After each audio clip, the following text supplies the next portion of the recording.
at 4 a.m. The screaming started. I didn't flinch. The kettle had just clicked off, and the steam curled over my mug like a thin veil.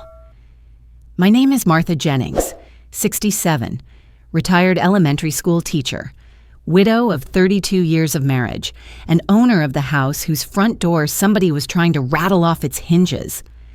I kept my seat at the kitchen table because I had changed that lock yesterday, and I had changed something else in myself the day before that. "You can't do this to us," Samantha shouted from the porch, her voice bouncing off the siding and bleeding into the quiet street. Somewhere across the hedge, Mrs. Cooper's lamp blinked on. The porch light caught Samantha's face, fierce and flushed. Evan was behind her in his work jacket, shoulders hunched, eyes searching the window for mine. He looked 12 again. He was 38. I lifted the mug, tasted chamomile and a trace of honey, and let the heat sit in my mouth. The wind carried a cold scent from the cedar tree, the same one my husband and I planted the year Evan learned to ride a bike. I set the mug down and folded the papers in front of me, photocopies with dates and signatures that spelled out 3 simple facts: the deed, the notice, the 30 days. I rose, padded to the foyer, and pressed my palm to the cool wood of the new door. When I spoke, I let the words pass through like a current. "The house is mine. You have 30 days. Talk to your lawyer." On the other side, the key scraped uselessly. On my side, the tea was still warm, and for the first time in months, the night felt like it belonged to me. By noon on the day they moved in, Samantha had rearranged my picture frames. It was just the 2 on the mantel, my wedding photo and the one of Evan at 5, cheeks round, frosting on his chin. She said the mantel would look less crowded, with a single tall vase instead. I told her the frames had sat there for 40 years. She smiled, wide and smooth as new marble, and placed both photos on the hallway table, nudging them to face the wall so the afternoon glare wouldn't fade the colors. I told myself it was a kindness. I told myself many things those first few weeks. They were saving for a place of their own. It was only temporary. The house had too many empty rooms, and my husband would have liked the sound of family again. I liked it too, at first, the hum of Evan's laptop downstairs, the clatter of extra dishes, the sandalwood candle Samantha lit in the evenings. She called me M, as if we were roommates, and left her shoes by the back door with Evan's boots, neat as a photograph in a catalog. But things collect gravity when you don't pick them up. The extra boxes stayed, stacked along the wall of the guest room, then spread like ivy down the hall. The table by the window became a staging area for Samantha's online shop, ring lights, tripods, bins of shrink-wrapped dresses that smelled faintly of glue and dye. She filmed videos in my living room because the light was cleaner. She propped the phone against a vase and tried on sweaters in front of my grandmother's mirror, turning left and right while comments from strangers rolled up the screen.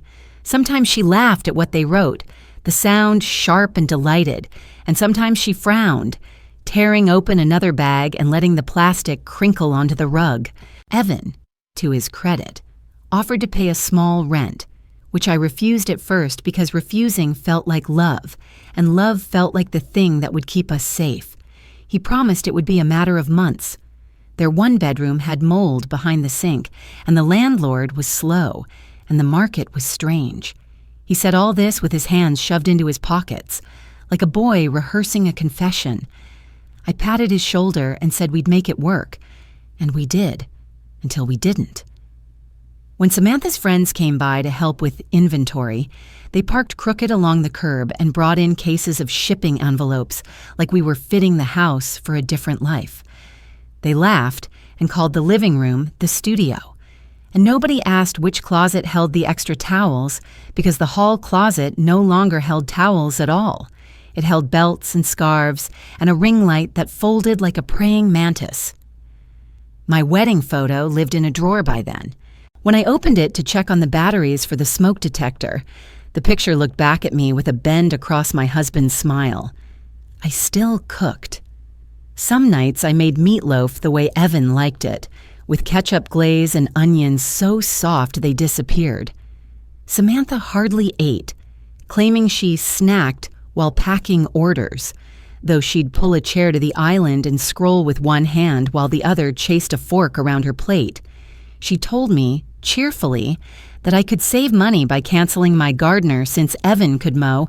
I didn't correct her that I had never had a gardener, only my own 2 hands and a pair of gloves with a tear in the thumb.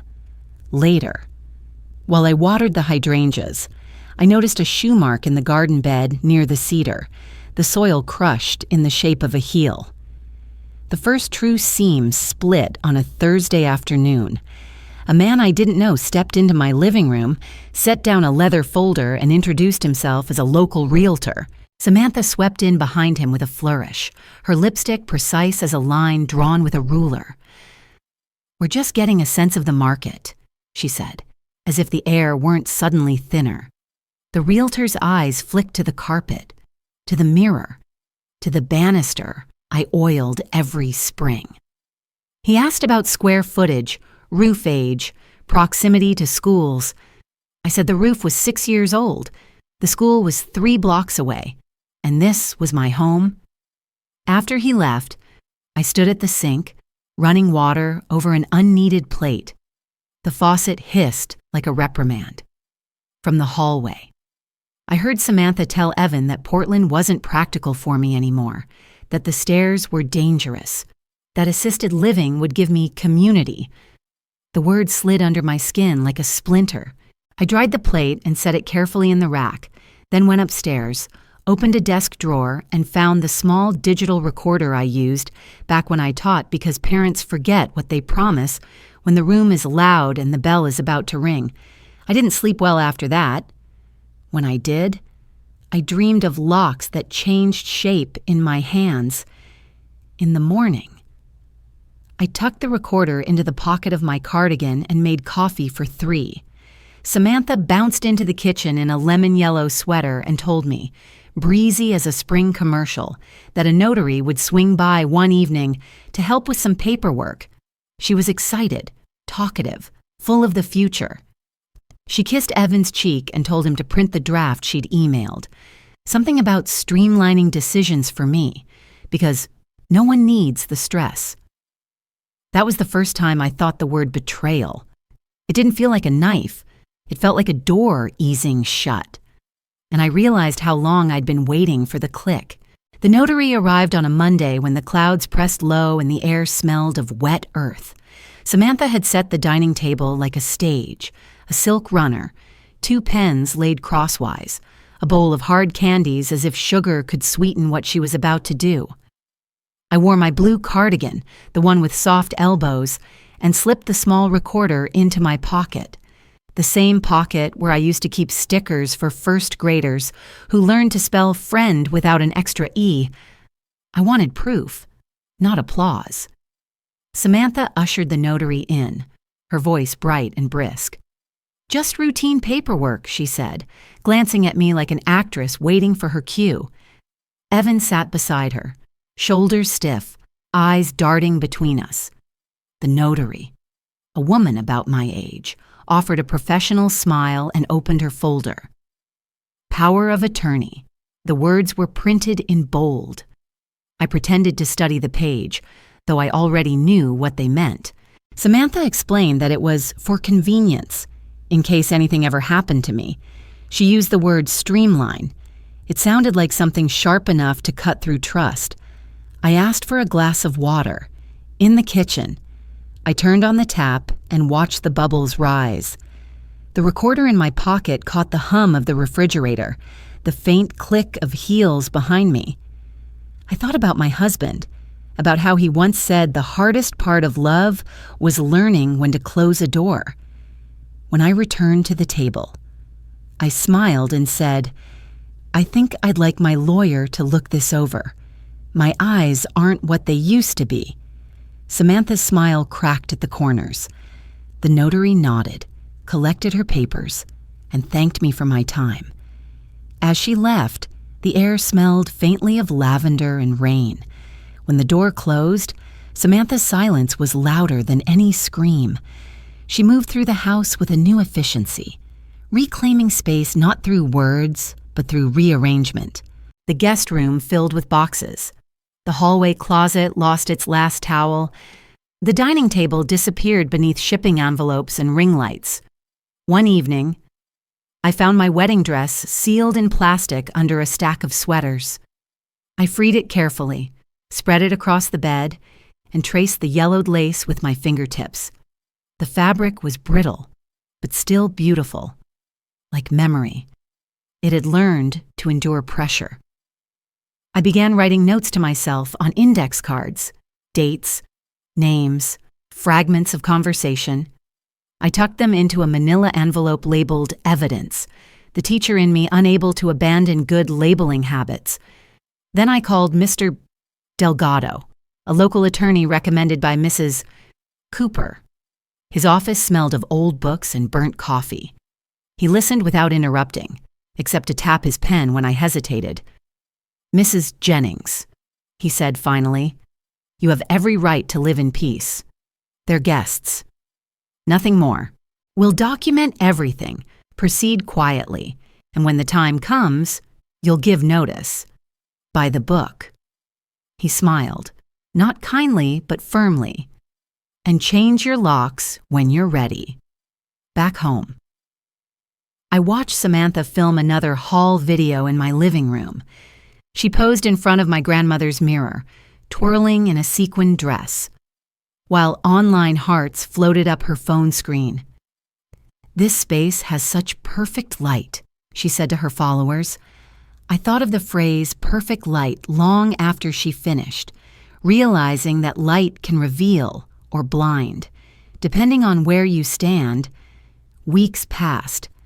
I made no accusations.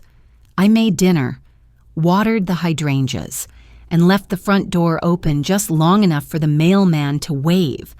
I kept the recorder charged. Patience, Mr. Delgado had said. Patience was something I understood, boiling eggs, tying children's shoelaces, waiting for a lost trust to show itself. The plan came together on a Friday. They were leaving town for a weekend influencer retreat, a phrase I still don't understand. That morning, I called the locksmith. He was polite, mid-30s, wearing gloves that smelled faintly of metal and soap. When he handed me the new keys, I felt a weight lift, not the metal itself, but what it meant. Before he left, he said, "Good locks give peace of mind." I nodded, though peace felt like something you had to earn, not buy. By afternoon, the house was silent except for the sound of rain against the windows. I placed a sealed envelope on the kitchen counter addressed to Evan and Samantha Blake. Inside was a formal notice to vacate, 30 days, typed and signed. I printed a copy for my lawyer and another for the county records. It felt clinical, almost cold, but necessary. There's a strange kind of mercy in precision. When they returned that night, the key scraped uselessly in the lock. I was in the kitchen, a cup of tea warming my hands. The first knock was tentative, the second harder. "Mom?" Evan's voice, uncertain, pleading. Then Samantha, louder. "You can't do this to us." The sound cut through the quiet street. I walked to the door but didn't open it. "Through the wood," I said, calm and clear. "The house is mine. You have 30 days. Talk to your lawyer." I slipped another copy of the notice under the door. The paper made a soft whisper as it slid across the tile. The yelling grew sharper. Samantha threatened lawsuits, police, bad press. I said nothing. Mrs. Cooper's porch light came on across the hedge. She stood wrapped in her robe, arms folded. "Everything okay, Martha?" she called. I answered. "Everything's fine." The word fine hung between us, and she understood more than it said. She offered to call the police herself if things escalated. They didn't. Evan's voice broke into something quieter, almost childlike. "Please, Mom," he said. I pressed my palm against the door, felt the tremor in the wood, and whispered, "Go home? Evan, not tonight." Eventually, the footsteps faded. A car door slammed. The porch light went out. I turned the deadbolt, then stood for a long time in the hush that followed, listening to the steady rhythm of rain on cedar leaves. The house exhaled. Every wall seemed to shift back into its rightful place. I carried my mug to the table and unfolded the documents one last time.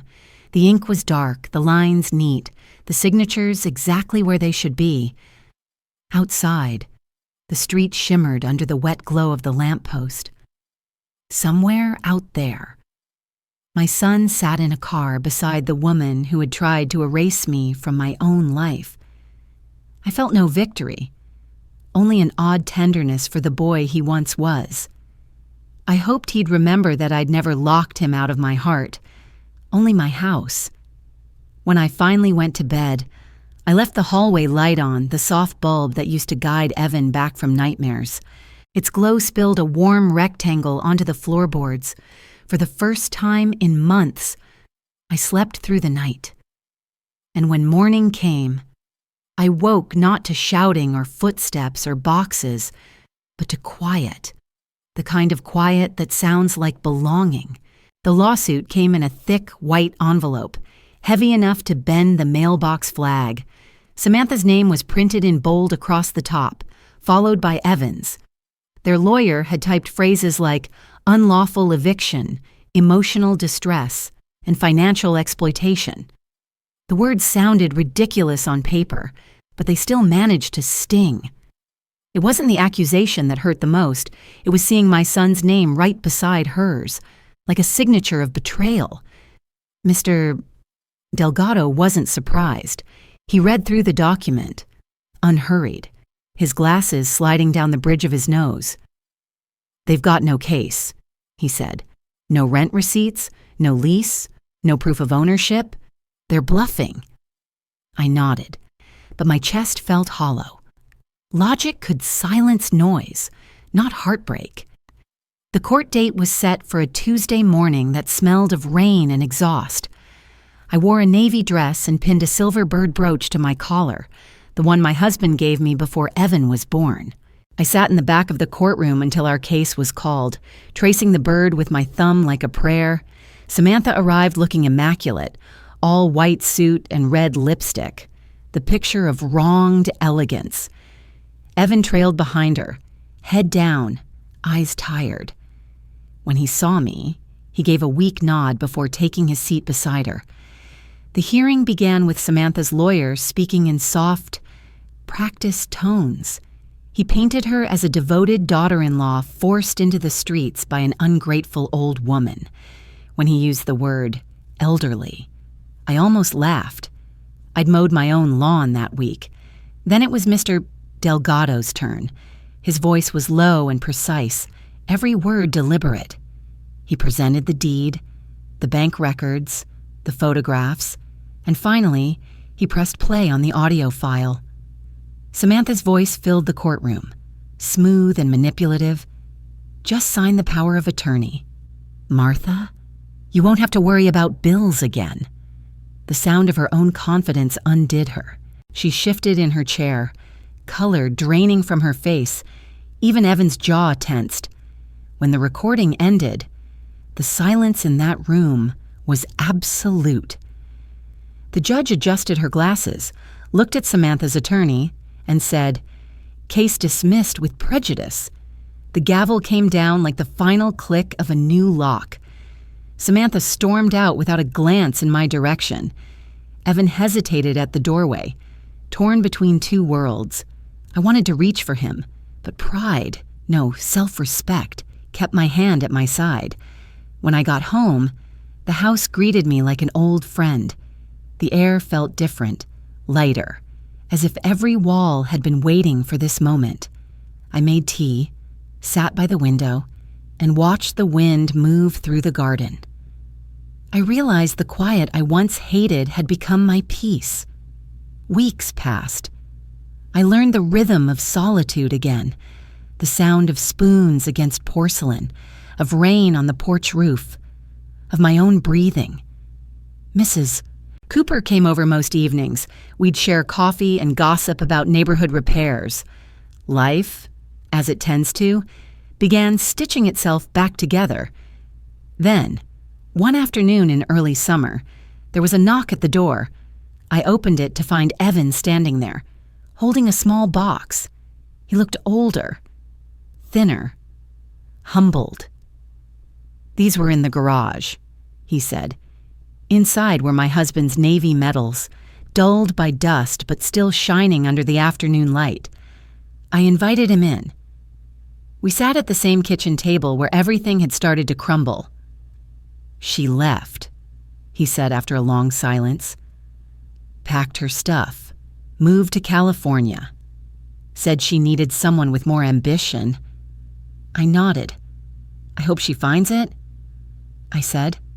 He gave a short, painful laugh. "Yeah, I guess she already did." For a moment, neither of us spoke. The air between us was thick with things we'd never said. Finally, he whispered, "I'm sorry, Mom. I should have stopped it before it got this far." I reached across the table and took his hand. "You can't stop someone who's decided to take," I said. "All you can do is learn what to protect next time." His eyes filled but didn't spill. "You really had to lock us out?" "I did," I said quietly. "It wasn't to punish you. It was the only way to make you see the difference between help and harm." He nodded, gripping my fingers like a lifeline. "I think I get it now." After that, he began visiting every weekend. He repaired the fence, replaced the loose porch steps, even helped repaint the shutters. He didn't talk much, but I could feel the apology in every hammer strike, in every bucket of paint he carried. Sometimes he'd look around and say, "It feels lighter here now." "It is," I'd answer, "because no one's taking up space they didn't earn." By late summer, the house looked new again.